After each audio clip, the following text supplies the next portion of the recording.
Once more, we sit in England's royal throne. Hey! We purchased with the blood of enemies. What valiant foemen like to autumn's corn have we mowed down in tops of all their prides? 3 Dukes of Somerset, threefold renowned for hardy and undoubted champions. 2 Cliffords, the fathers and the sons, and 2 Northumberlands. 2 braver men ne'er spurred their curses at the trumpet's sound.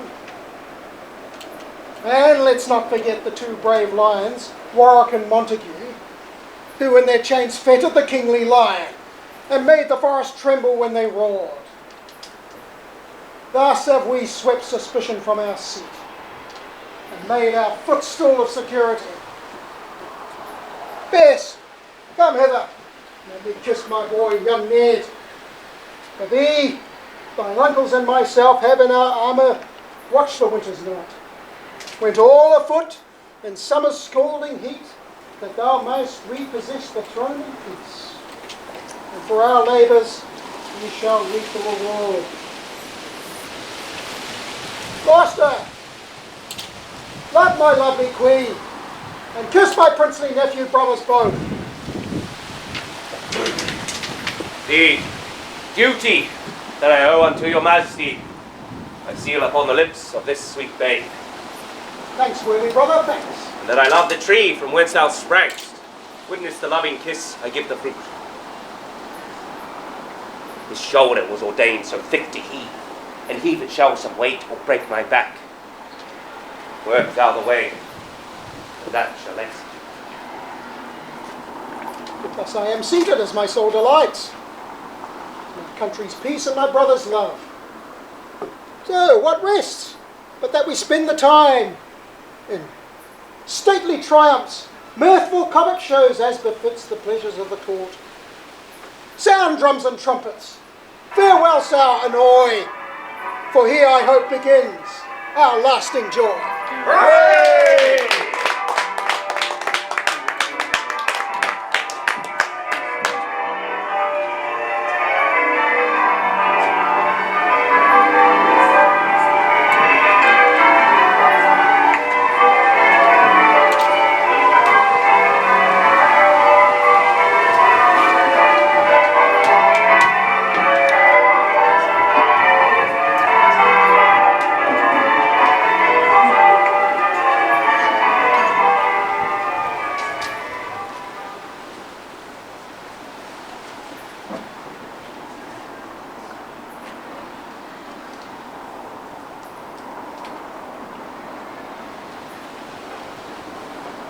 Now is the winter of our discontent, made glorious summer by the sun of York, and all the clouds that lowered upon our house in the deep bosom of the ocean buried.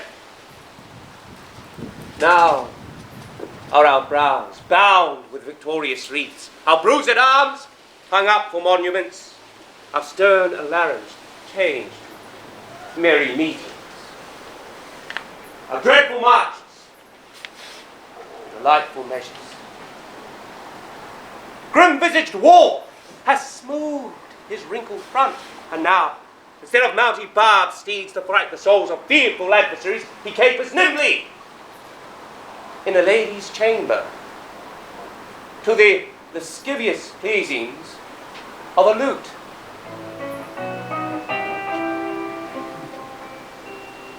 But I, that am not shaped for sportive tricks, nor made to court an amorous looking glass, I, that am rudely stamped and want love's majesty to strut before a wanton ambling nymph, I, that am curtailed of this fair proportion, cheated of feature by dissembling nature, deformed,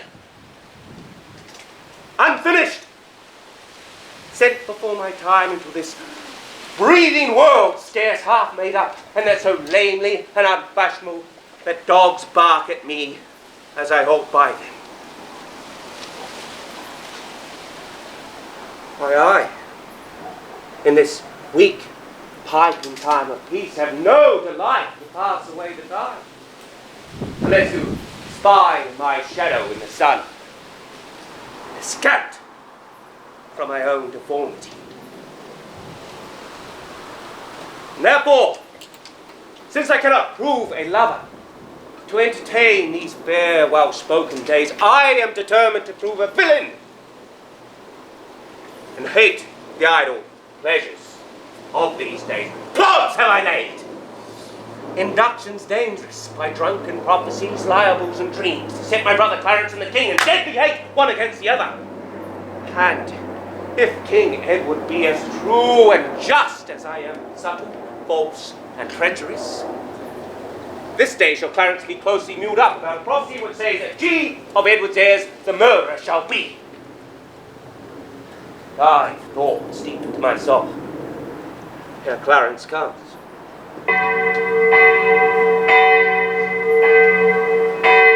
Brother, good day. What means this armed guard that waits upon your grace? His Majesty, attending my person's safety, hath appointed this conduct to convey me to the Tower. Upon what cause? Because my name is George. Alack, my lord, that fault is none of yours. He should for that commit your godfathers. All be like his majesty has some intent that you shall be new christened in the tower. What's the matter, Clarence? May I know? Yea, Richard, when I know, for I protest I do not. But, as I can learn, he hearkens after prophecies and dreams, and from the crossroad plucks the letter G, and says a wizard told him that by G his issue with this inheritance should be. For my name of George begins with G, it follows in his thought that I am he. Why, this is it, when men are ruled by women. It is not the king that sends you to the tower. My Lady Grey, his wife, Clarence. It is she who tempts him to this extremity. Was it not she who had Edward send Lord Hastings to the tower? From whence this present day he is delivered. We are not safe, Clarence. We are not safe. By heaven, I think there is no man is secure. I beseech your noble graces both to pardon me. His Majesty has straitly given charge that no man shall have private conference of what degree soever with his brother. Even so, and please your worship, Brackenbury, you may partake in anything we say, speak no treason, man. We say that the king is wise and virtuous, and that his noble queen, though well struck in years, is fair and not jealous. Say that Shaw's wife had a pretty foot, a cherry lip, a bonny eye, a passing pleasing tongue, and that the queen's kindred are made gentlefolks. How say you, man? Can you deny all this? Of this, my lord, myself I have naught to do. Naught to do with Mistress Shaw? I tell thee, fellow, he that doth naught with her, excepting one, were best to do it secretly, alone. What one, my lord? Her husband, knave, wouldst thou betray me? I beseech your noble grace to pardon me, but withal forbear all conference with the noble duke. We know thy charge, Brackenbury, and we will obey. We are the queen's subjects and must obey. Brother, farewell. I will unto the king, and in whatsoever you will employ me in. Meantime, know that this deep disgrace and brotherhood touches me deeper than you can imagine. I know. It pleaseth neither of us well. Well, your imprisonment shall not be long. Meantime, have patience. I must perforce. Farewell.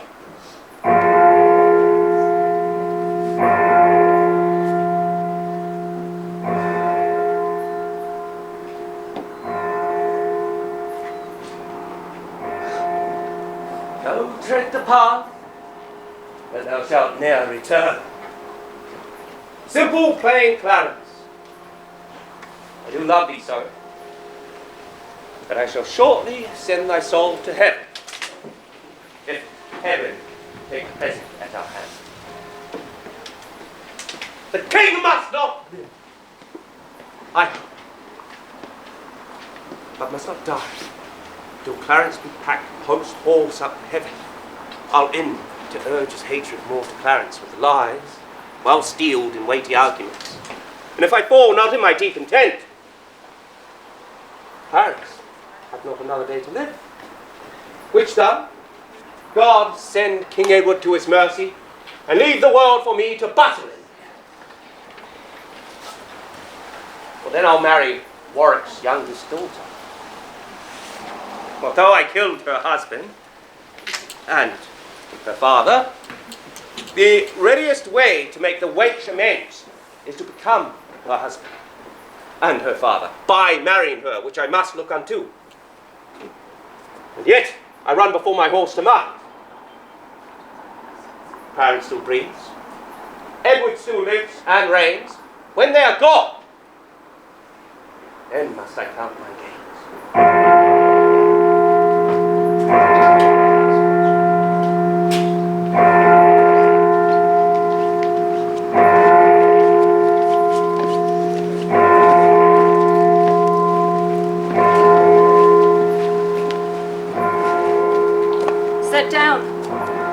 Set down your honourable load, if honour would be shrouded in a hearse, whilst I obsequiously lament the untimely fall of virtuous Lancaster. Poor key-cold figure of a holy king, pale, the ashes of the house of Lancaster, thou bloodless remnant of that royal blood. Make it lawful that I may invocate thy ghost, to hear the lamentations of poor Anne, wife to thy Edward, to thy slaughtered son, stabbed by the self-same hand that made these wounds. Lo, in the windows that let forth thy life, I pour the helpless balm of my poor eyes. Cursed be the hand that made these fatal holes. Cursed be the heart that had the heart to do it. Cursed the blood that let this blood from henceforth rifle that behind that hated wretch. If he have child, abortive be it, prodigious and untimely brought to light, whose ugly an unnatural aspect to fright the hopeful mother at the view, and this be heir to his unhappiness. If heir he have wife, have her he made immiserable by the death of him, as I am made by my poor lord and thee. Come towards Chertsey with your holy load, taken from Paul's to be interned there. Still, as you grow weary of the weight, rest you while I lament King Henry's corpse. Stay you that bear the corpse and set it down. Black magician conjures up such fiend to stop devoted and charitable deeds. Then sit down the corpse, or by St. Paul, I'll make a corpse of him that disobeys. My lord, stand back and let the coffin pass. That's Richard! Unmannered dog! Stand thou when I command. Advance thy halberd higher than my breast, or by St. Paul, I'll strike thee to my foot and spurn upon thee, beggar, for thy boldness. What? You tremble? You afraid? Alas, I blame you not, for you are mortal, and mortal eyes cannot abide the devil. O ugly, dreadful minister of hell, thou hast but power over his body, his soul thou canst not have. Please, saint, for charity, be not so cursed. Foul devil, hence, trouble us not, for thou have made this happy earth thy hell. Behold, the pattern of thy butcheries. Gentlemen, see, King Henry's wounds open their congealed mouths and bleed afresh. Blush, blush, thou lump of foul deformity, for 'tis thy presence that exhales his blood. God, which this blood maddest revenge his death. Earth, which this blood drinkest revenge his death. Either heaven with lightning strike the murderer dead. Nay, we know no rules of charity. Villain, thou know no laws of God nor man. No beast so fierce that no son touch your pity. But I know none, and therefore am no beast. Wonderful when devils tell the truth. Say that I slew them not. Why? Then they are not dead. did not kill your husband. Why, then he is alive? Nay, he is dead and slain by Edward's hand. Did thou not kill this king? He was gentle, mild, virtuous. The fitter for the King of heaven that doth happen. And he is in heaven, where thou shalt never come. Then let him thank me, that helped to send him thither, who is fitter for that place than earth. And thou art fit for no place but hell. Yes. One place else, if you'll hear me name it. Some dungeon. Your bedchamber. Your beauty was the cause of that thing. That beauty which did haunt me in my sleep, to undertake the death of all the world, so I might live 1 hour in your sweet bosom. But I were to be revenged on thee. It is a quarrel most unnatural, to be revenged on he that loved me. It is a quarrel most just and reasonable, to be revenged on he that slew my husband. He that bereft thee of thy husband, did it to help thee to a better husband.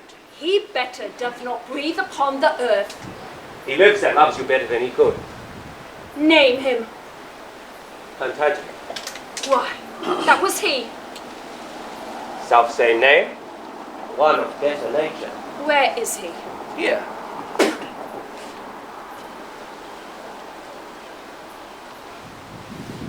Why dost thou spit at me? Were it were mortal poison for thy sake. Never came poison from so sweet a place. Never hung poison on so foul a toad. Out of my sight, thou doth infect my eyes. Would that it were, that I might die at once, for now they kill me with a living death. Teach not your lips such scorn. They were made for kissing, lady, not for such content.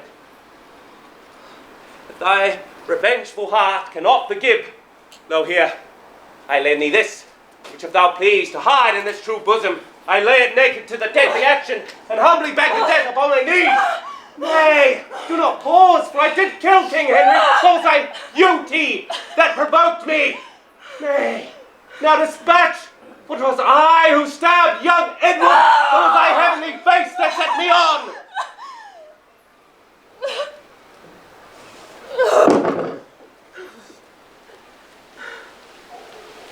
Take up the weapon again, or take up me.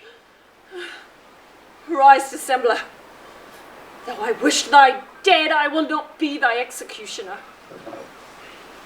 And bid me kill myself, and I will do it. I have already! Dash, that was in thy rage. Speak it again, and even with the word, that hand which for thy love did kill thy love, shall for thy love kill a far truer love. To both deaths thou shalt be accessory. Oh, would I knew thy heart. 'Tis figured in my tongue. I fear me both are false. Then never man was true. Well, put up your weapon.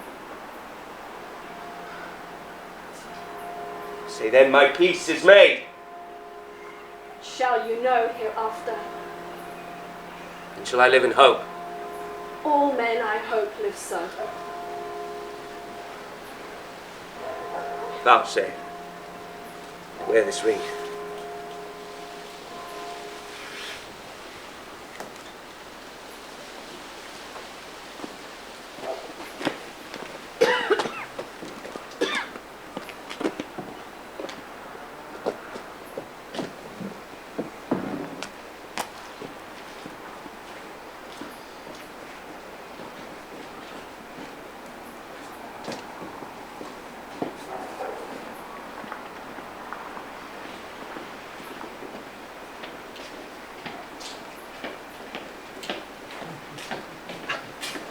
Was there ever woman in this humour woo? Was ever woman in this humour won? Well, I'll have her, but I'll not keep her long. I that told her husband and her father to take her in her heart's extremest hate, with curses in her mouth, tears in her eyes, the bleeding witness of her hatred by having God, her conscience, and these bars against me, and I, nothing to back my suit at all but the playing devil and dissembling looks, and yet to win her, all the world to nothing. Ha! Has she forgotten already that brave prince, Edward, her lord, whom I, some 3 months since, stabbed in my angry mood at Tewkesbury? A lovelier, sweeter gentleman, framed in the prodigality of nature, young, valiant, wise, and no doubt right royal, the spacious world cannot again afford my dukedom to a beggarly denier. Mistake my person all this while. On my life, she finds, although I cannot myself, to be a marvellous proper man. Albeit charges for a looking glass. Entertain a score or two of tailors to study fashions, to adorn my body. And since I am crept in favour with myself, shine out, fair sun, till I have bought a glass, that I might see my shadow as I pass. But soft, here come my executioners.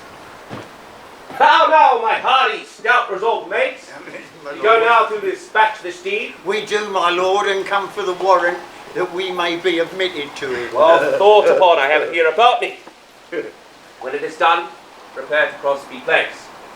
But, sirs, be sudden in your execution. With all obdurate, do not hear him plead. For Clarence is well spoken, and perhaps may move your hearts to pity. Touch me, lord. We do not stand to parade. Talkers are no good doers to us. We come to use our hands, not our tongues. Your eyes drop millstones when fools' eyes drop tears. I like you, lads. About your business, straight. Go, dispatch. We will, my noble lord.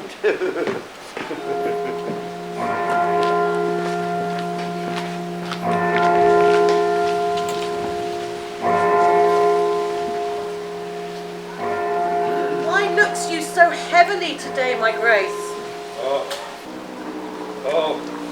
I have passed a miserable night, so full of ugly sights, ghastly dreams, that as I am Christian faithful man, I would not pass another such a night, though 'twere to buy a world of happy days.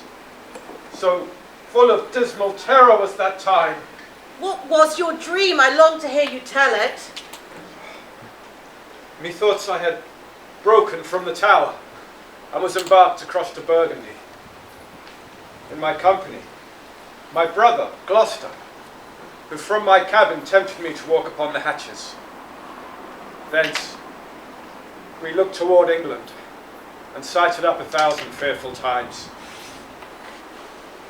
Methoughts that Gloucester stumbled, and in falling struck me, that thought to stay him, overboard, into the tumbling billows of the main. Lord, methought, what a pain it was to drown. What dreadful noise of water in mine ears. 10,000 men that fishes gnawed upon, wedges of gold, inestimable stones, unvalued jewels. Some lay in dead men's skulls, and in those eyes, reflecting gems. No marvel it have frightened you, my lord. I promise I'm afraid to hear you tell it. Oh, I pray thee, gentle keeper, stay with me. My soul is heavy, and I fain would sleep. I will, your grace. God give you good rest. Sorrow breaks seasons and reposing hours, makes the nighttime noon and the noontide night. Oh! Who's there? Oi! What in God's name are you? And how came you hither? I come here to speak with Clarence, and I come here hither on my legs. Yea, you so brief.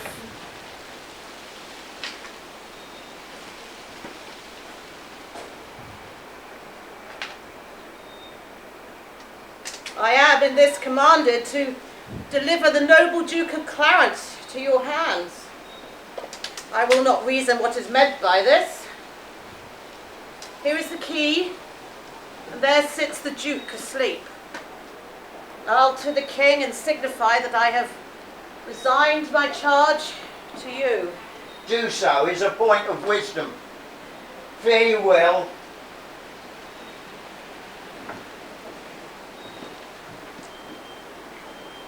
What? Shall I stab him as he sleeps? No. That would be done cowardly when he woke. Why? He shall never wake until the great judgment. What, we stab him while he's asleep? What? Are they afraid? Not to kill him, having a warrant, but be damned for killing him, from the which no warrant can defend me. I thought they were more resolute. Faith, some certain dregs of conscience are yet within me. Think of the reward when the deed is done. Sounds. He dies. I had forgot the reward. Where's your conscience now? Oh, in the Duke of Gloucester's purse. You have a certain quiet in your persuasion, Dayton. To business, Forrest. Take him while he repose. Hit him with the hard side of the dagger. No blood. Strip him naked and throw him in the butt of Malmsey. And then? and then we float him down the Thames.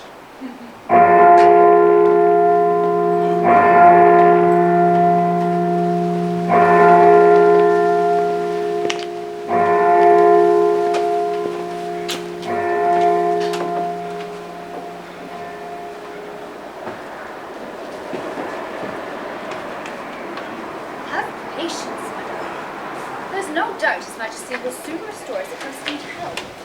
In that you brook it in, it makes it worse. Therefore, for God's sake, entertain good comfort. Cheer His Grace Gloucester with the new words. If he were dead, what would betide of me? No more harm than loss. The loss of such a lord includes all harm. And the heavens have blessed you with a goodly son to be your comforter with this one. Oh, he is young, and his minority is put onto the trust of Richard Gloucester, a man who loves not me, nor none of you. It is concluded we should be protected. It's determined, not concluded yet, but so it must be if the king miscarry.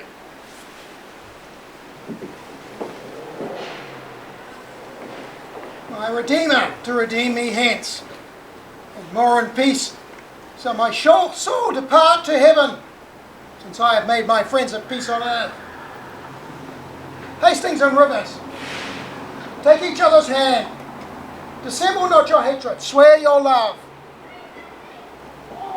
By heavens, my soul is purged of this grudging hate, and with my hand I seal my true heart's love. So thrive I, as I truly swear the like. Take heed, you dally not before your king, lest either is the supreme king of kings. Either of you, be the other's end. So prosper I, as I swear perfect love. And I, as I love Hastings with my heart. Madam, you are not exempt from this. Sir, have I not done a good day's work? You peers, continue this united league. I every day expect an ambassage from my Redeemer, and my soul shall part to heaven, as I have made my friends at peace on earth. Good morrow, my sovereign king and queen, princely peers. Happy time of day. Happy indeed, as we have spent the day. We've done deeds of charity, made peace enmity, fair love over hate between these swelling, wrong and sensed peers. A holy day shall this be kept hereafter. I would to God all strife were well compounded.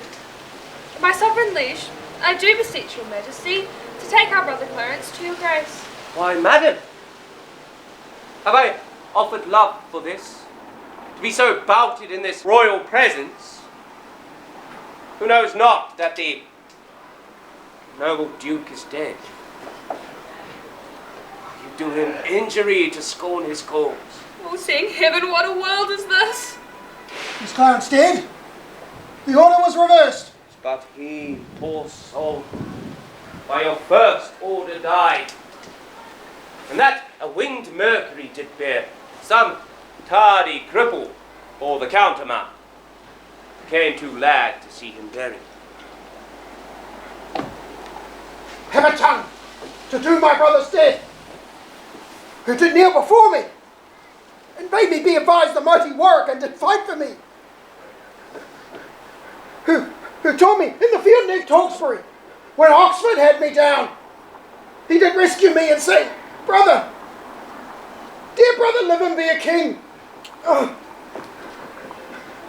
Who told me, when we both lay in the field, frozen almost to death, he gave himself empty in his own garments, thin and naked, to the cold, numb night. Oh, poor Clarence!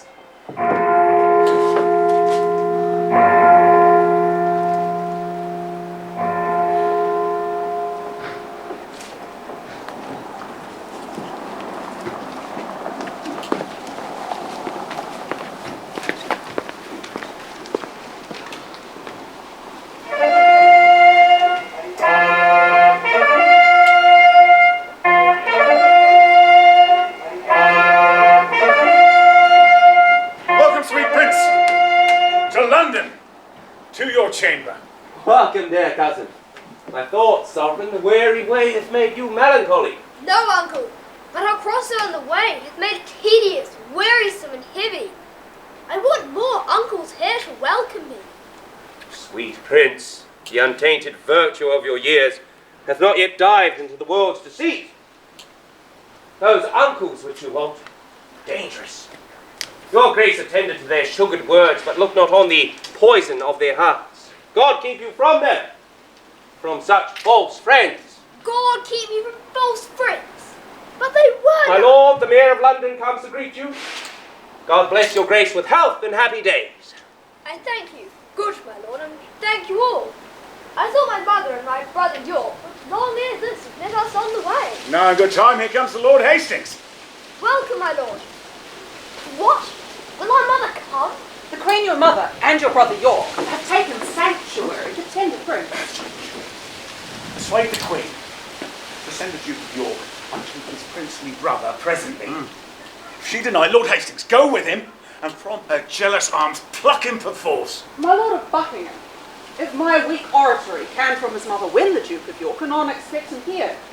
But if she prove obdurate to mild entreaty, God in heaven forbid we should infringe the holy privilege of blessed sanctuary. Not for all the world would I be guilty of so deep a sin. Too senseless, obstinate, my lord.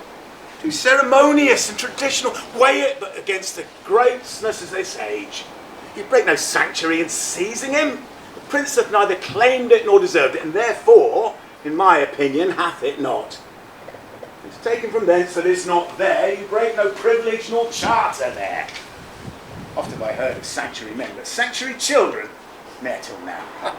You shall all rule my mind. I go, my lord. Good lords, make all the speedy haste you may. Say, Uncle Gloucester, if our brother comes, where shall we sojourn till our coronation? Where it shall be thought best unto your royal self. If I may counsel you some day or two, your highness shall repose you at the Tower. From there where you please, and shall be thought most fit for your best health and recreation. I do not like the Tower of any place. Did Julius Caesar build that place, my lord? You did, my gracious lord, begin that place. So why, so young, they say, do never live long. What say you, uncle? I say, without characters, fame lives long.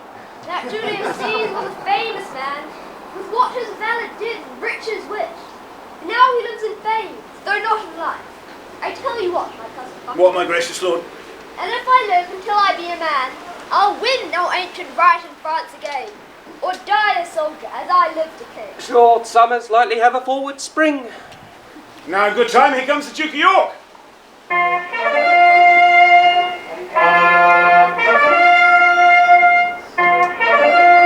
Richard of York, how fares our loving brother? Well, my dread lord, so I must call you now. How fares our cousin noble lord of York? I thank you, gentle uncle. Oh, my lord, you said that idle weeds are fast and grow. The prince, my brother, hath outgrown me far. He hath, my lord. And therefore is he idle? Oh, my fair cousin, I must not say so. Then is he more beholding to you than I? He may command me as my sovereign, but you have power in me as in a kinsman. I pray you, uncle, give me this weapon. My brave little cousin, with all my heart. A bigger brother! Of my kind uncle, that I know will give, and being but a toy, It's too heavy for your grace to wear. I wear it lightly, wear it heavier, Would you have my weapon, little lord? that I might thank you as you call me. How? Little.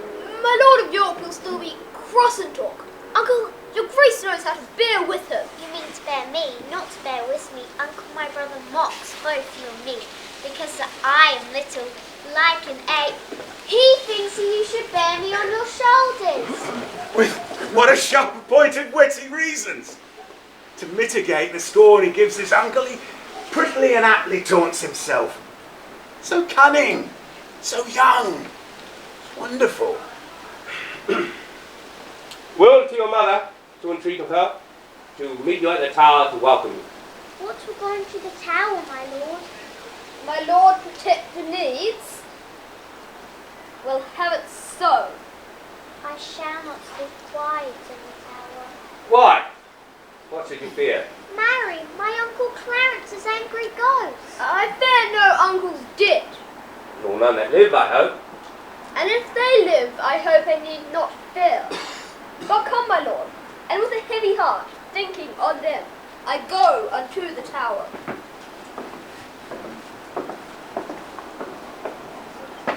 Think you, my lord, this little prating York to taunt and scorn you thus opprobriously?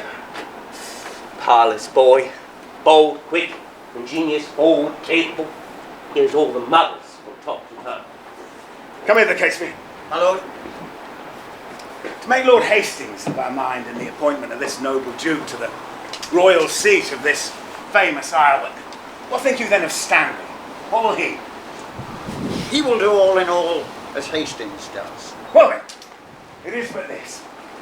Go, gentle Catesby, and as it were far off, sound thou the Lord Hastings. And summon him tomorrow to the tower to sit about the coronation. If thou dost find him tractable to us, encourage him. Show him all our reasons. If he be leaden, icy cold, unwilling, and give us notice of his inclination. For tomorrow we hold divided councils, wherein thyself shall highly be employed. My good lords both, with all he done, Commend me to Lord Hastings.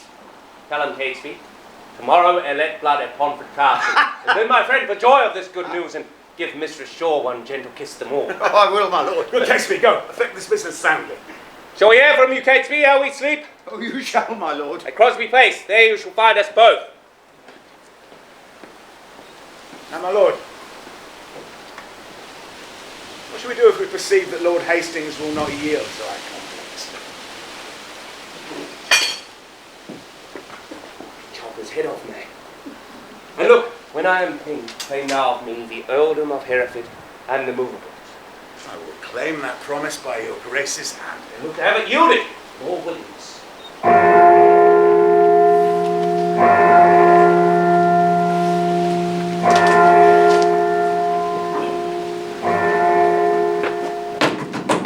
What's wrong, my lord? Who knocks at the door? A messenger from the Lord Stanley. What is the clock? Upon the stroke of 4.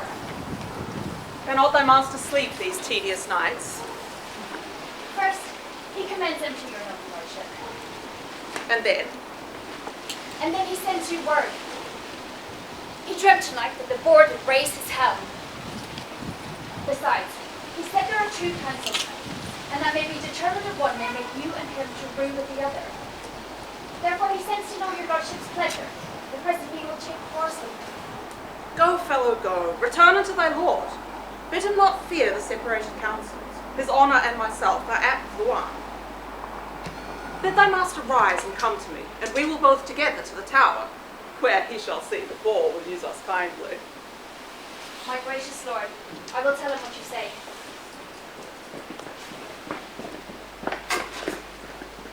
Many good morrows to my noble lord. Good morrow, Catesby.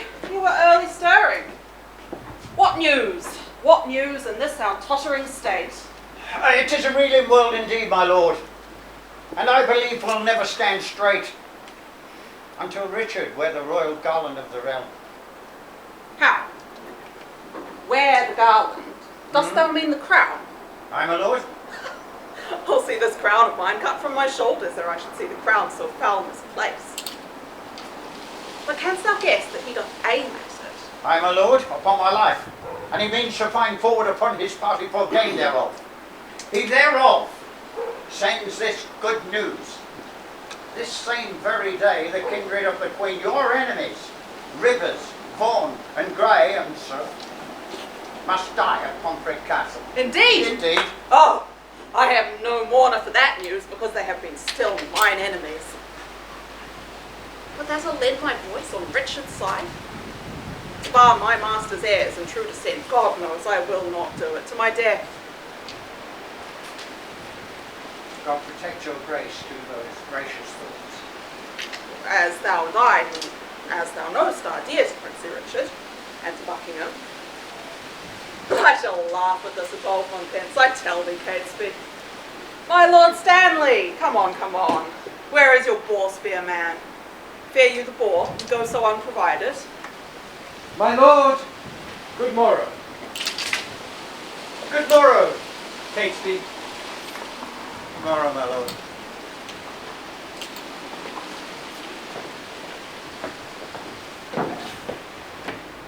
You may jest on, but by the holy rule, I do not like these several councils. My lord, I hold my life as dear as you do yours. And never in my life, I do protest, was it more dear to me than 'tis now. Think you, but that I know our state secure, I would be so triumphant as I am. The lords of Pomfret, when they rode from London, were jocund, supposed their state was sure, and they indeed had no cause to mistrust. But yet, you see how soon the day overcast? This sudden stagger of rancour I misdoubt. Pray God, I say, I prove a needless coward. How now, noble Buckingham? Go you toward the tower? I do, my lord. Long I shall not stay. I'll return before your lordship thence. 'Tis like enough, for I stay dinner there. Aye, and supper too, though thou knows it not. Come, will you go?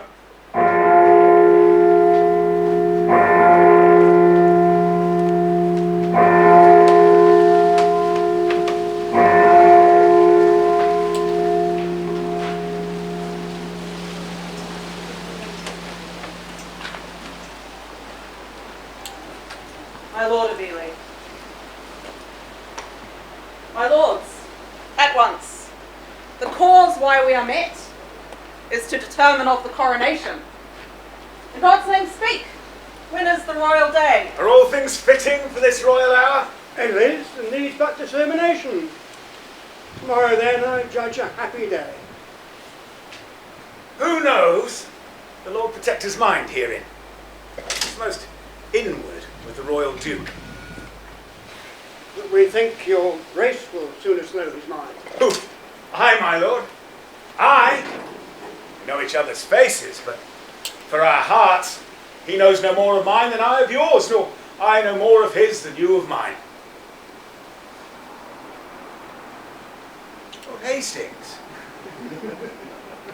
you and he are near in love. I thank your grace. I know he loves me well. But for his purpose in the coronation, I have not sounded him, nor he delivered his gracious purpose any way therein. But you, my noble lords, may name the time. And in good time, here comes the Duke himself. My noble lords, cousins all, tomorrow. I have been long a sleeper. I hope my absence doth neglect no great design which by my presence might have been concluded. And you not come upon your cue, my lord. William Lord Hastings had pronounced your part. I mean, your voice in the crowning of the king. Then, my Lord Hastings, no man might be bolder. His lordship knows me well, loves me well. I thank your grace.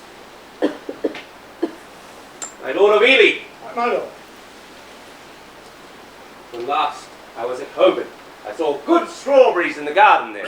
I do beseech you, send for some of them. Marry I will, my lord, with all my heart.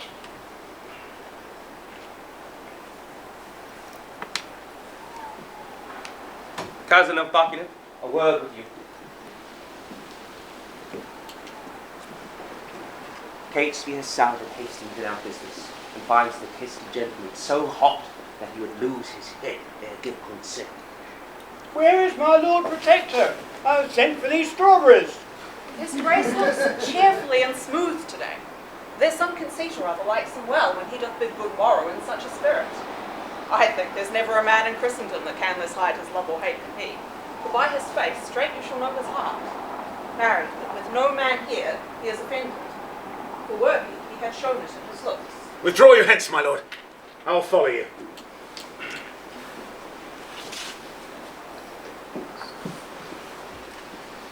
I pray you all tell me what they deserve. That to conspire my death with devilish thoughts of damned witchcraft, and that have prevailed upon my body with their hellish charms. The tender love I bear your grace, my lord, makes me most forward in this noble council. To doom the offenders, whosoever they be, I say, my lord, they have deserved death. Then be your eyes the witness to this ill. See how I am bewitched. Behold my now. It's like a blasted sapling, withered up. And this is Edward's wife, that monstrous witch, consorted with that harlot strumpet sure that by their witchcraft thus have marked me. If they have done this thing, my noble...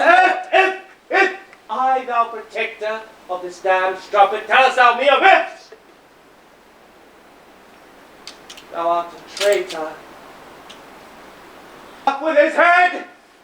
Now! Oh, by St. Paul, I swear I will not dine until I see the same. Lovell! Ratcliffe! Look that it be done. Rest that love me. Rise! Follow me.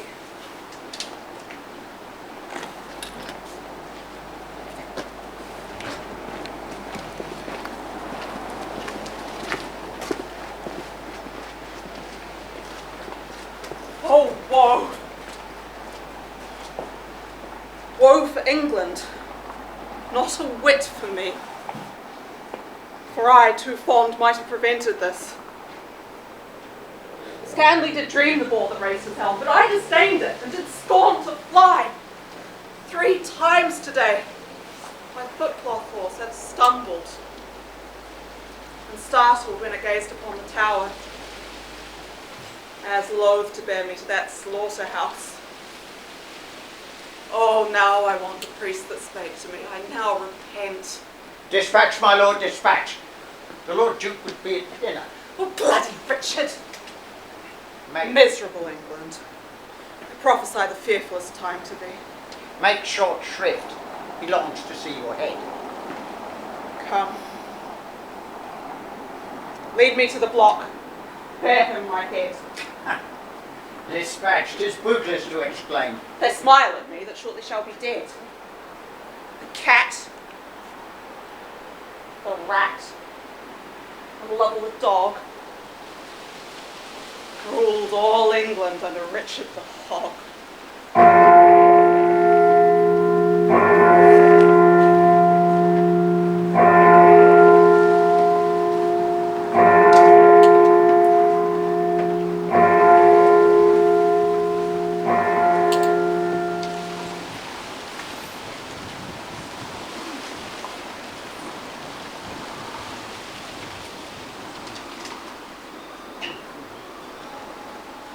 My lord.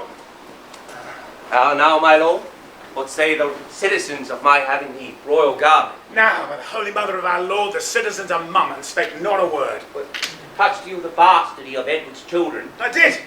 The insatiable greediness of his desires, his tyranny for trifles, his own bastardy, has been got your father than in France. His resemblance, not like the Duke's, laid open all your victories in Scotland, your discipline in war, your wisdom in peace, your bounty, virtue, fair humility, indeed left nothing fitting for the purpose untouched. And then, when mine oratory drew to a close, I bid all those that did love England's good cause, God save Richard, England's royal king. Ah, and did they so? No, God help me, they spake not a word, but like dumb statues or silent stones. Thus was I urged to tell my tale again, and when that drew to a close, some of mine own followers at the lower end of the hall hurled up their caps, and some 10 voices cried, "God save King Richard, England's royal king." Well, so did I take the vantage of those few. "Thanks, gentle citizens and friends," quoth I. "Your general argument and applause argues for your wisdom and your love of Richard." For tongueless blocks would not they speak? "No, on my troth, my lord. Now, look you, get a prayer book in your hand and stand between two churchmen, my lord, and play the maid's part. Still cry nay, but take it." I go. If you plead as well for them, as I can say nay to leave myself. No doubt will bring it to a happy issue. "Welcome, my lord. Welcome, welcome, welcome. Welcome, my lord. Welcome, my lord. I dance attendance here. Welcome to you. I fear the Duke will not be spake withal. Here's the servant. How now, Catesby, what says he?"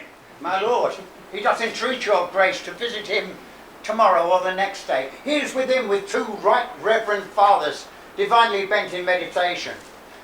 And no worldly suit will he be moved from his holy exercise. "Then return, good Catesby, to thy lord again, and tell him that myself, the mayor, and the citizens, in deep design and matters of great moment, no less importing than our general good, are come to have some conference with his grace." Now, I'll tell him what you say, my lord. "Good people of London, this prince is not an Edward. He's not lolling in a lewd day bed, but on his knees, in meditation, not dallying with a brace of courtesans, but meditating with 2 deep divines, not sleeping to engross his idle body, but praying to enrich his watchful soul. Happy were England would this gracious prince take upon himself the sovereignty thereof. Sure, I fear we will not win him to it." Marry, God forbid his grace should say us nay. "I say he will." "Well, how now, Catesby, what says your lord?" Well, my lord, he wonders why you have assembled such troops of citizens to speak with him. His grace not being warned before, he fears you mean no good to him. "Well, sorry am I that my noble cousin should suspect me that I mean no good to him. By heaven, I come in total peace to him, and so once more return and tell his grace. When holy and religious men are at their beads, it's hard to draw them hence." My lord, he is between 2 clergymen. "Ah, 2 pillars of virtue for a Christian prince to stay him from the fall to vanity. And see, in his hand, a prayer book. True ornaments to know a holy man. Famous Plantagenet, most gracious prince, lend favourable ears upon our request and pardon our intrusions on your devotions and right Christian zeal." My lord, there needs no such apology. I rather do beseech you pardon me, who, earnest in the service of my God, what is your gracious pleasure? "Why, that which I hope pleaseth God above, and all the good men of this ungoverned isle." I do suspect I have done some offence which seems disgracious in the city's eyes, and you have come to reprehend my ignorance. "Then no, it is your fault that you reject the supreme seat, the throne majestic, the sceptred office of your ancestors, your state of fortune, and your due by birth, the lineal glory of your royal house, to the corruption of a blemished stock, but as successively from blood to blood, your right of birth, your empery, your due. know not whether to depart in silence or bitterly to speak in your reproof.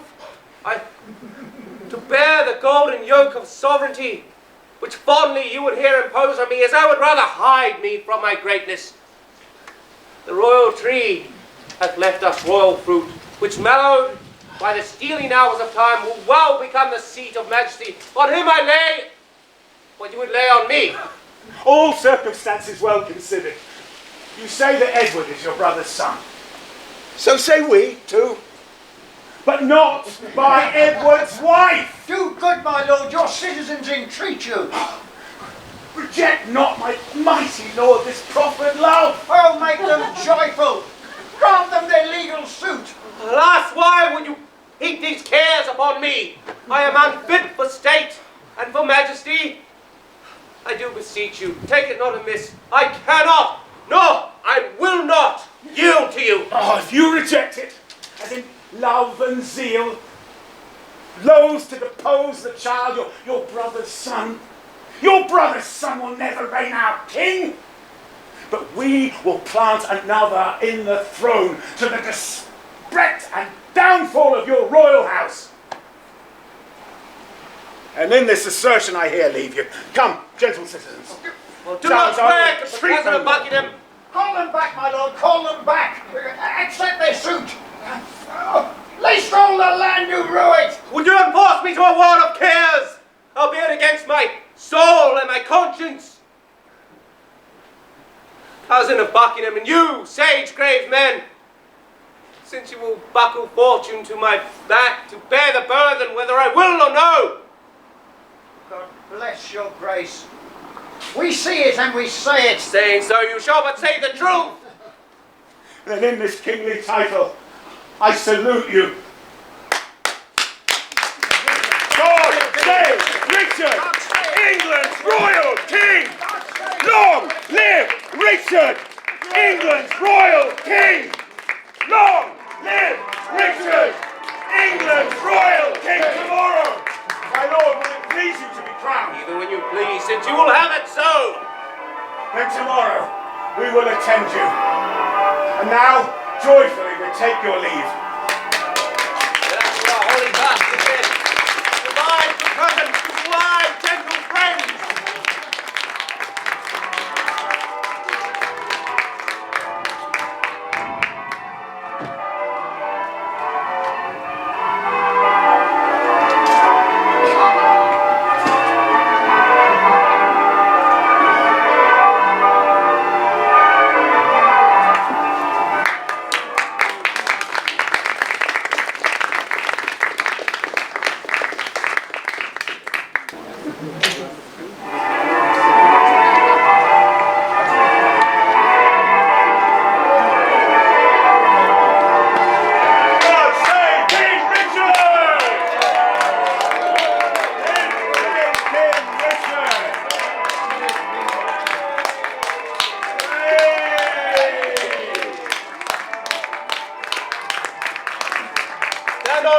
Cousin of Buckingham.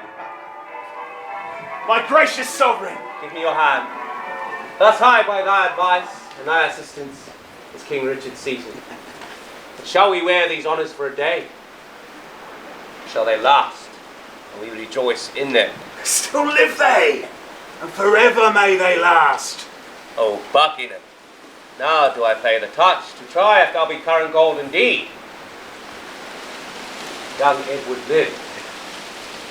Think now what I would say. Say on, my loving lord. Why, Buckingham, I say I would be king. But so you are, my thrice renowned liege. Ha!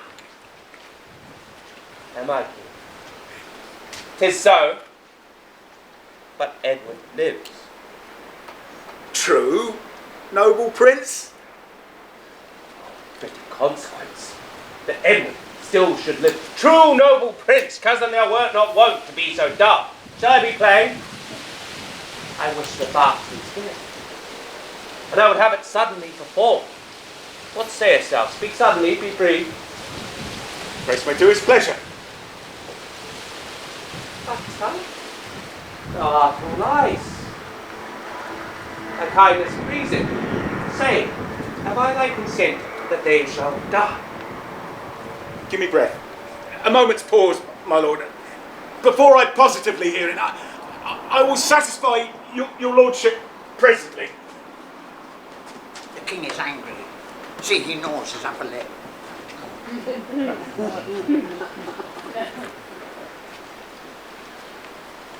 I will converse with iron-witted fools and unrespected boys. None are for me that look into me with considerate eyes. High-reaching Buckingham grows circumspect. Catesby! My lord? Knowest thou not any who, corrupting gold, tempt them to a close exploit of death? I know a discontented gentleman whose humble means match not his haughty mind. Well, Gold were as good as 20 orators, and would surely tempt him to anything. what is his name? His name is Sir James Tyrrell, my lord. I partly know the man. Go call him hither. I will go.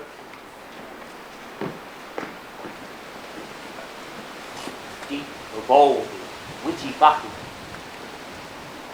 No more shall be neighbour to my counsel. Hath he so long held out with me untired, and stops he now for breath?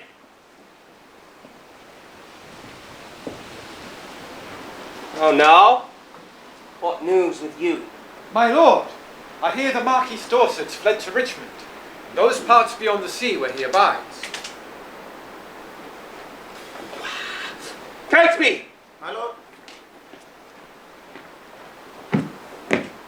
Rumour is abroad that Anne, my wife, is grievous sick and like to die. I will take order for her keeping close. The boy, Henry of Richmond, is foolish, and I fear not him. Look how thou dreamest, I say again, give up, that Anne, my wife, is sick and like to die. Aye, my lord.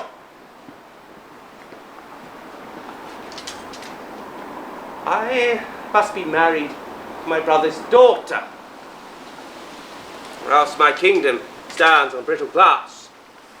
Murder her brothers, and marry her. An uncertain way of gain, but I am in so far in blood.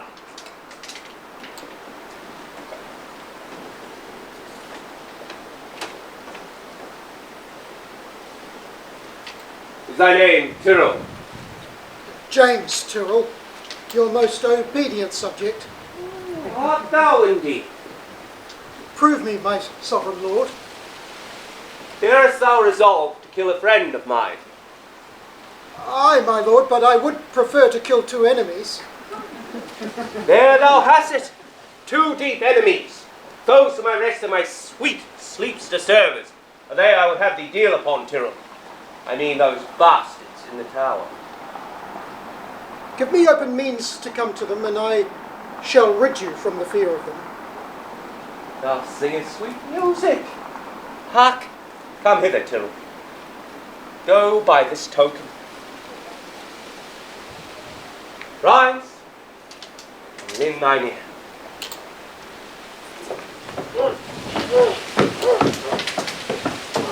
There is no more but so say it is done, and I'll love thee, and prefer thee too. It is done, my lord. Shall we hear from you, Tyrrell, ere we sleep? Ye shall, my lord.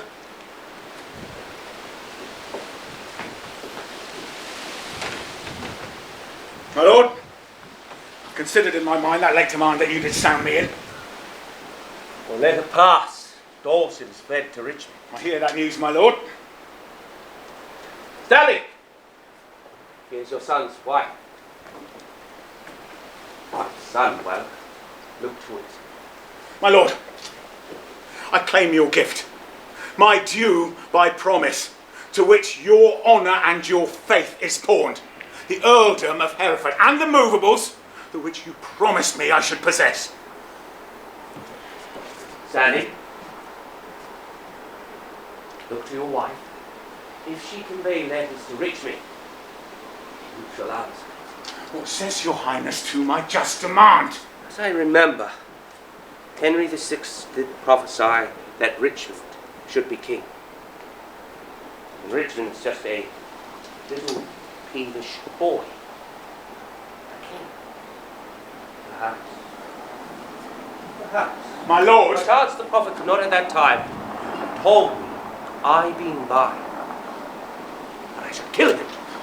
My lord, your promise of the earldom. Richmond. When last I was at Exeter, the mayor in courtesy showed me the castle and called it Rougemont, at which name I started, because a bard of Ireland told me once that I should not live long after I saw Richmond. My lord. Ah, what's o'clock? I am thus bold, but put your grace in mind of what you have promised me. Oh, but what's o'clock? Upon the stroke of 10. Then let it strike! Why let it strike? Light as Jack, thou keeps the stroke! Betwixt your begging and my meditation, I am not in the giving vein today. Why? Then resolve me whether you will or no.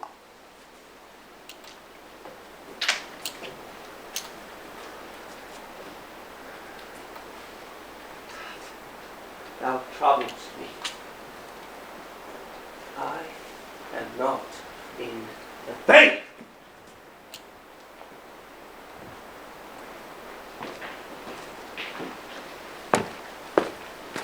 Even so, rewards he my true service with this deep contempt.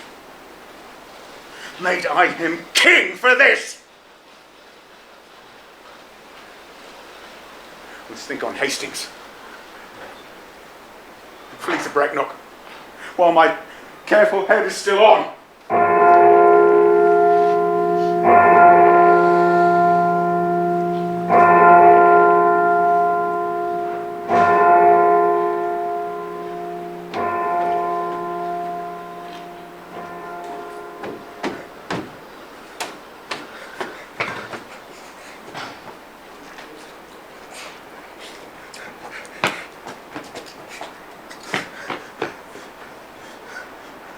The tyrannous and bloody deed is done.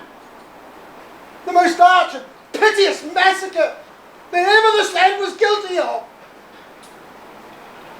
Dighton and Forrest, who I did suborn to do this ruthless piece of butchery, they be fleshed villains, bloody dogs, melting with tenderness and kind compassion, weeping like two children at their death's sad stories.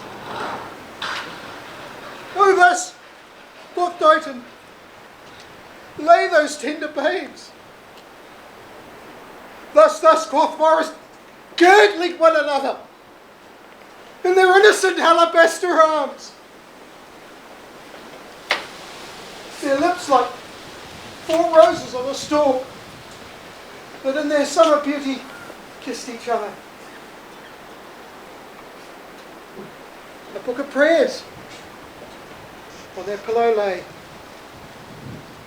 which once, quoth Forrest, almost changed my mind. But oh, the devil! Let the villain stop there! No, Dighton, go on! We smothered the most resplendent soft works of nature that in the primal creation ever she framed. And now they're gone, in conscience and remorse.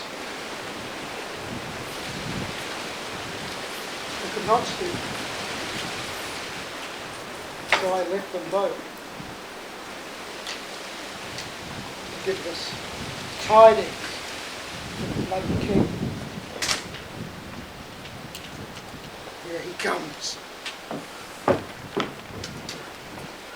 Oh, hail, my sovereign liege! Thine Tyrrell, am I happy in thy new? If to do that thing you gave in charge beget your happiness, be happy then, for it is done. Didst thou see them dead I did, my lord. and buried, gentle Tyrrell? The chaplain of the tower hath buried them, but how and in what place I do not know. come to me soon and after supper, and thou shalt tell thee process of their death. Meantime, think I might do thee good and be inheritor of thy desire. Farewell too soon.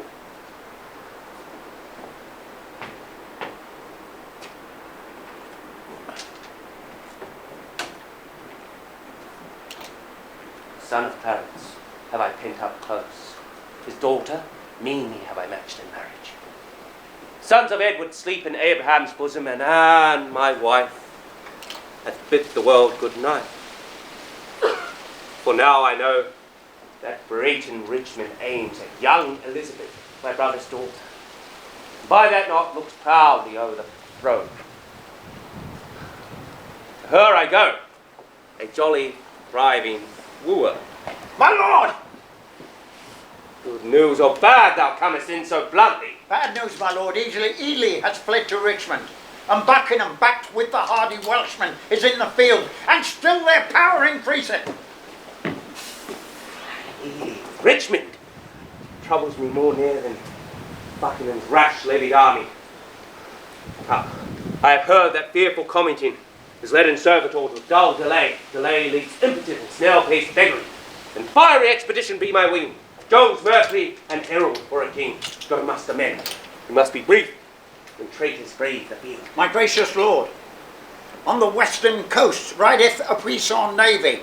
To the shore throng many hollow-hearted friends, unarmed and unresolved to beat them back. 'Tis thought that Richmond is their admiral, and there they howl, awaiting yet the aid of Buckingham to welcome them ashore. Some lightfoot friend, post to my old friend and ally, the Duke of Norfolk. Radcliffe, thus, Catesby. My lord? Fly to the Duke. Post thou to Salisbury when thou comest hither. Dull, unmindful villain, why stand thou still and goes not to the Duke? First, mighty warlord, let me know your mind. From what shall I deliver to his lordship? Oh, true, good Catesby. Bid him levy straight the greatest strength and power he can make, and meet me presently in Salisbury.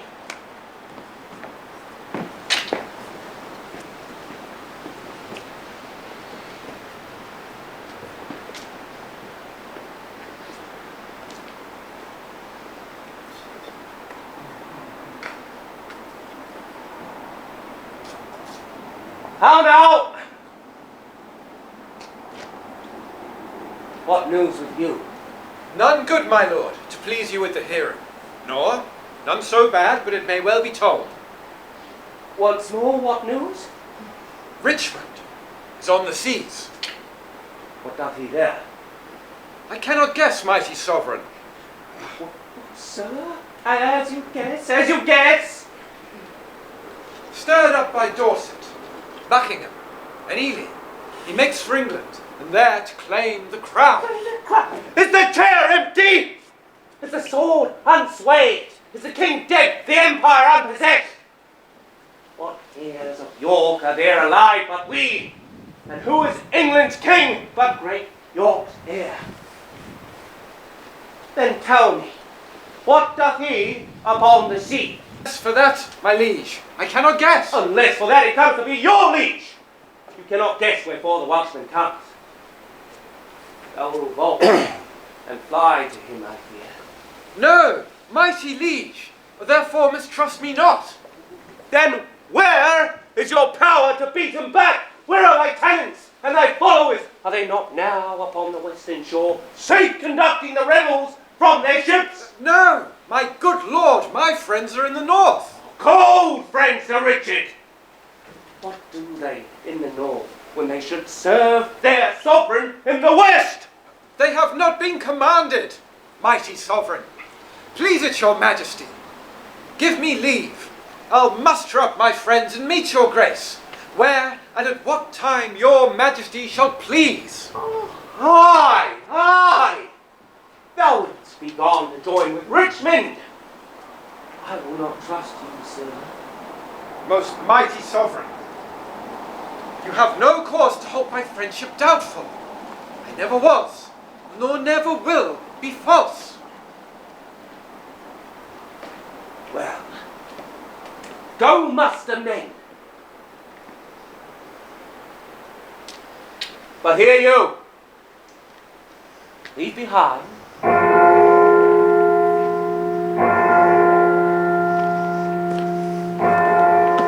your son, George Stanley. Look your faith be firm, for us his head's assurance is but frail. So, do to him as I prove true to you. My gracious sovereign, now in Devonshire, as I, my friends, am well advertised, Sir Edward Courtney and the haughty prelate, Bishop of Exeter, his brother there, and many more confederates are in arms. My liege, in Kent the Guildford are in arms, and with every hour more competitors flock to their aid, and still their power increased. My lord, the army of the Duke of Buckingham. Out from you owls, nothing but songs of death. Take that till they'll bring me better news. But the news I have to tell your majesty is good, that by sudden floods and fall of waters, Buckingham's army is dispersed and scattered, and he himself wandered away alone. No man knows whither. I can cry thee mercy. Here is my purse to cure that blow of thine. My liege! The Duke of Buckingham is taken. I've cut off his head. That is the best news, my lord. The Earl of Richmond has landed at Milford Haven with a great power. These are colder tidings, yet these tidings must be told. Away to Salisbury. While we reason here, a royal battle might be won and lost. March on with me.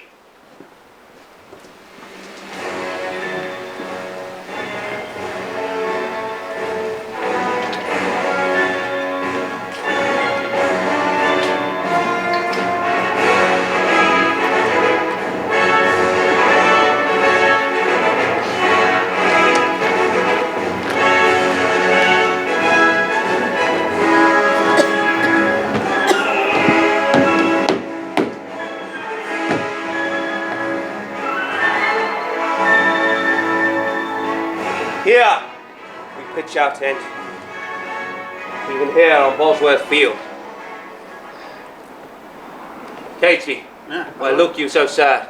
My heart is 10 times lighter than my looks are. My Lord of Norfolk! Here, most gracious liege. Norfolk, we must have knocks, must we not? We must both give and take, loving lord. Up with my tent here. Here will I lie tonight. But we are tomorrow. Well, all's one for that. Who have decreed the number of the foe? 6 or 7,000 is their utmost power. Why, our battalion trebles that account. Besides, the King's name is a tower of strength. Up with my tent there! Valiant gentlemen, let us survey the advantage of the field. Call on men of sound direction. Let's want no discipline, make no delay. For lords, tomorrow is a busy day. The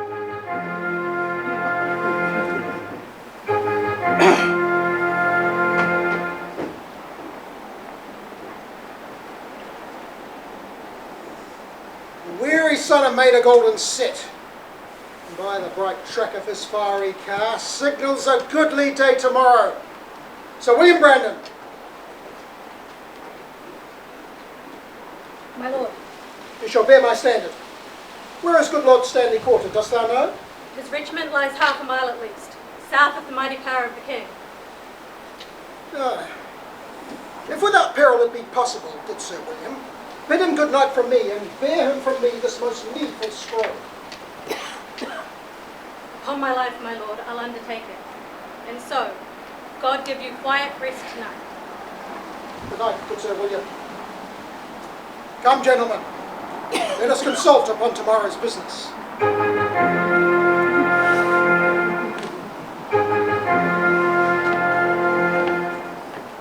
What is it o'clock? 9 o'clock, supper time, my lord. I will not sup tonight. Bring me some ink and paper. Was my beaver easier than it was? all All is my armour laid into my tent. All is arranged, my lord, all is arranged. Good Norfolk, I thee to thy charge. Use careful watch, use trusty scent. I go, my lord. So the mark tomorrow, gentle Norfolk. I warrant you, my lord. Casey, My lord. to Stanley's regiment. Bid him bring his power before the sun rising, lest his son George fall into the blind cave of eternal night. So am I satisfied. Casey, My lord. about the mid of night, come to my tent and help to arm me. My lord. Leave me, I say.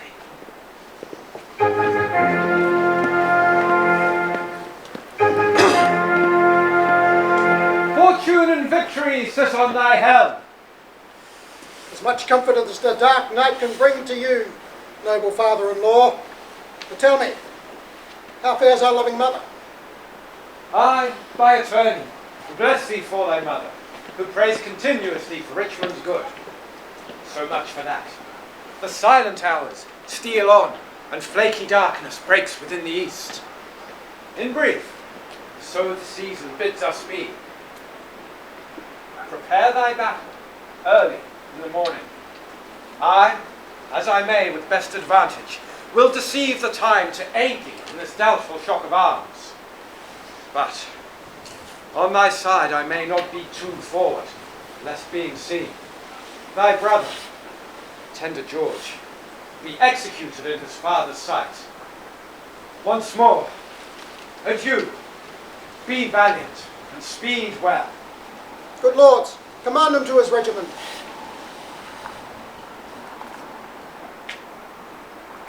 O thee whose captain I commend myself, look upon my forces with a gracious eye. Put in their hands the bristling irons of wrath, that they may crash down with a heavy fall the usurping helmets of thine enemies, and that we give thanks to thee in the victory. To this I do commend my watchful soul.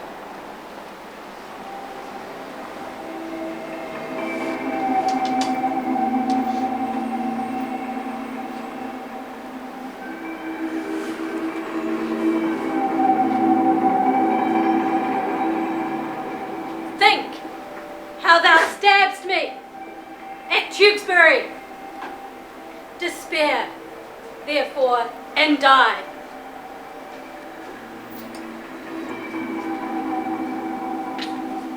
When I was mortal, my anointed body was punched by thee full of deadly holes. Think on me, think on the tower, despair and die. Harry the Sixth bids thee, despair and die.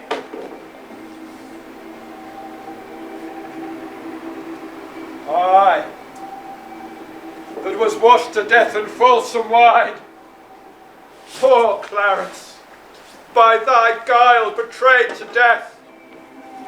In the battle tomorrow, think on me, and fall thy edgeless sword.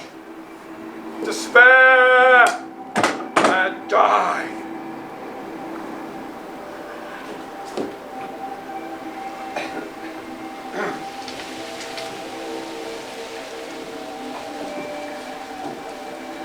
Let me rest heavy on thy soul tomorrow.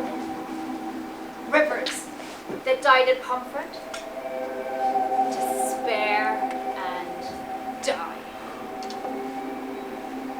Think upon Grey, and let thy soul despair. Think upon Barnum with guilty fear, let fall thy lance, despair and die!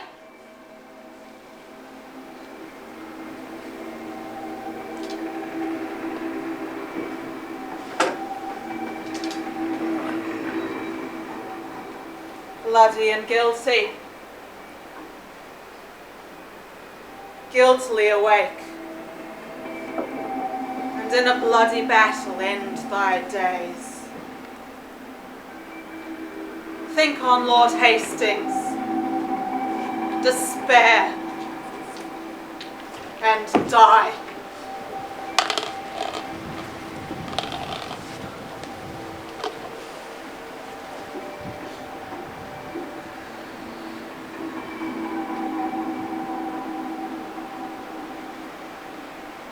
Bring on thy cousins, smothered in the tower, and weigh thee down to ruin, shame, and death.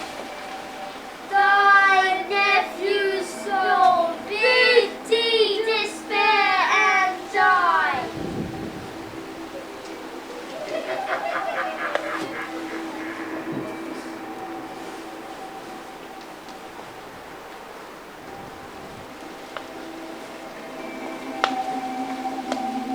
Richard, thy wife, thy wretched Anne, thy wife, that never slept a quiet hour with thee, now fills thy sleep with perturbations.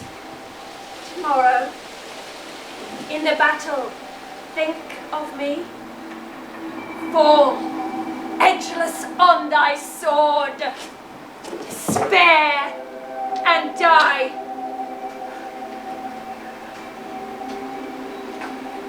Last was me that helped thee to the crown.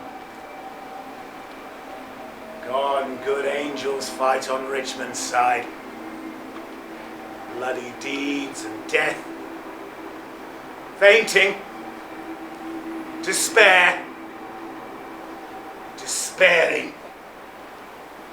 Yield thy breath.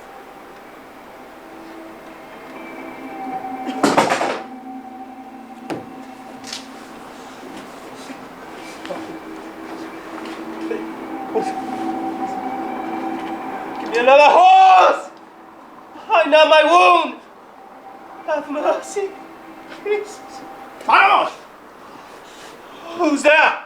It's I, Catesby, my lord. The village cock has done twice salutation to the dawn. Your friends are up and buckle their armour. Catesby, I have dreamed a fearful dream. What thinkst thou? Will our friends prove all true? Have no doubt, my lord.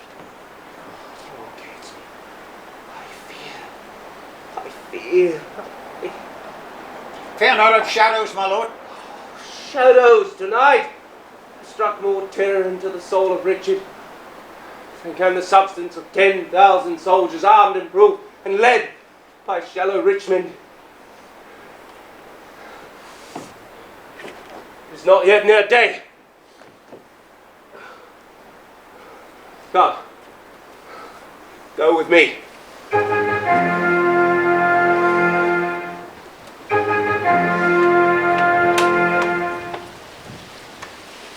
Bloody tyrant and a homicide. If you choose to bring a tyrant down, you sleep in peace. A tyrant been slain. But if you do choose to fight your country's foes, advance your standards. Raise your swords willingly and cheerfully. God and St. George, Richmond and victory. 10 o'clock there! Give me a calendar. Who saw the sun today? Not I, my lord. And he disdains to shine, for by the book he should have braved the east an hour ago. A black day will it be for somebody.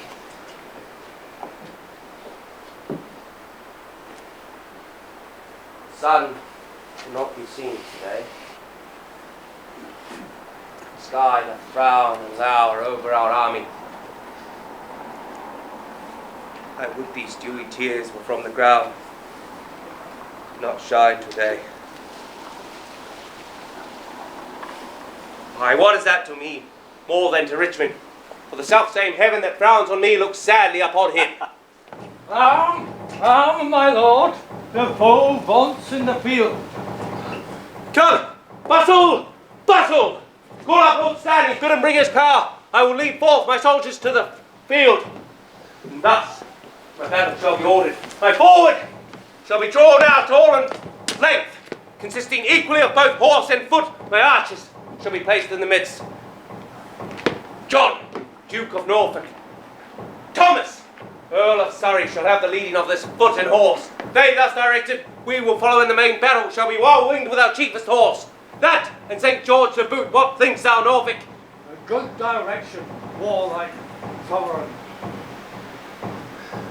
But this I found on my tent this morning.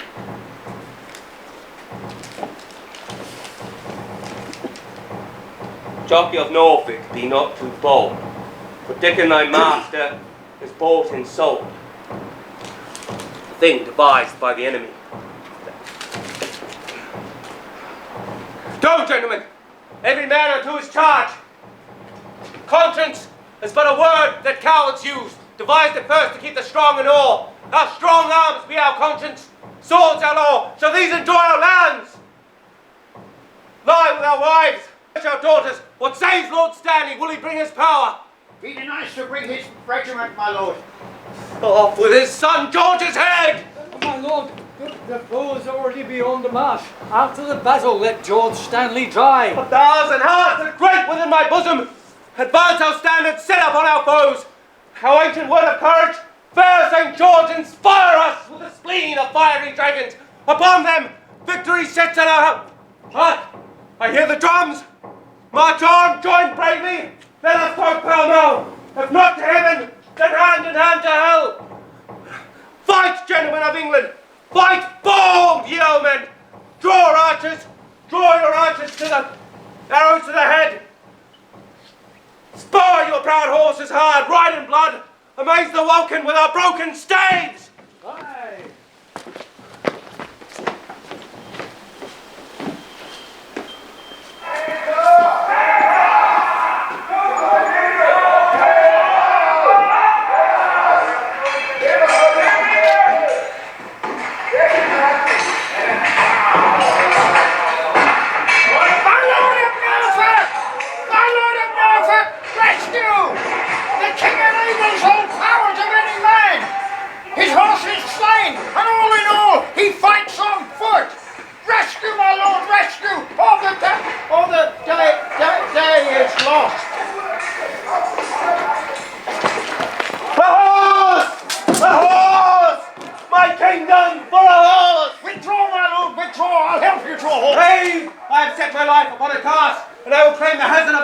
Methinks there be 6 Richmonds in the field, 5 have I slain today instead of him. A horse! A horse, my kingdom, for a horse!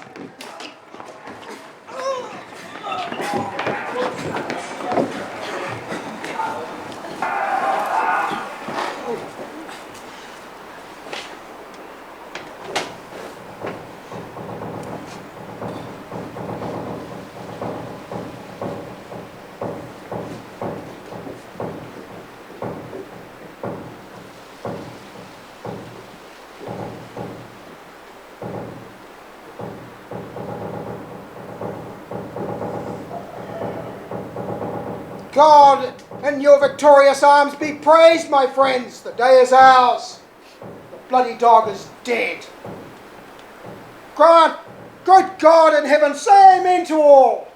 But tell me, is young Lord George Stanley still living? He is, my lord, and safe in Leicester Tower. And what men of name are slain on either side? John, Duke of Norfolk, Walter Lord Ferrers, Sir Robert Brackenbury, and Sir William Brand.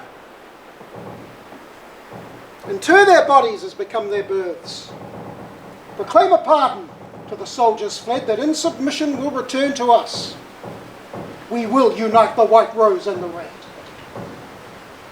Smile heaven on this fair conjunction, this divided York and Lancaster. But oh, let Richmond and Elizabeth, the true succeeders of each royal house, with smiling plenty and fair prosperous days. Great God in heaven, say to all that she may long live here. Say, Amen. Amen.